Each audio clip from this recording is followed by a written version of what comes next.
The forgotten melody.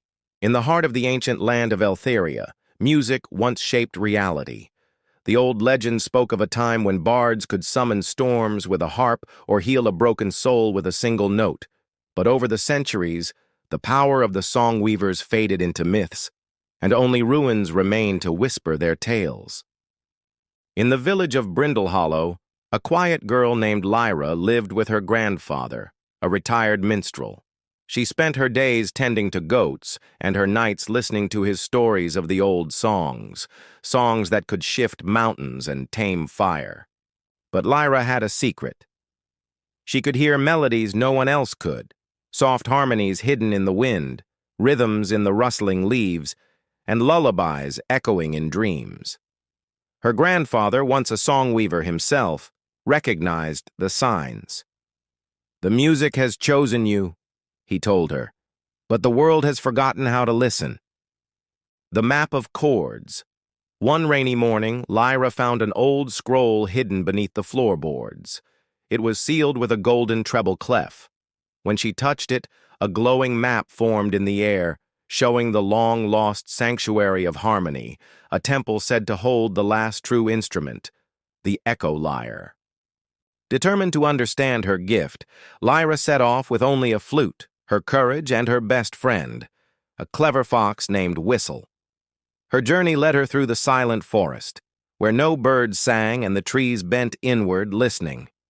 There she encountered a cursed bard named Rowan, whose voice had been stolen by the Discordians, a cult that sought to silence music forever. Rowan agreed to guide her if she helped him retrieve his voice. The Song of Fire and Frost.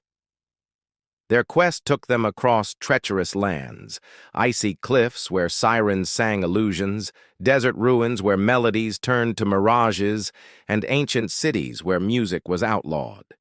In each place, Lyra found fragments of forgotten songs. She played them on her flute, and with every note, color returned to the world. Flowers bloomed.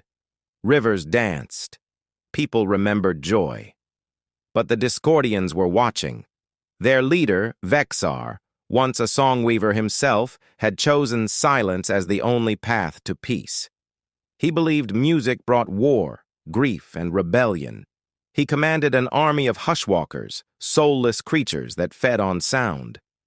The Sanctuary of Harmony.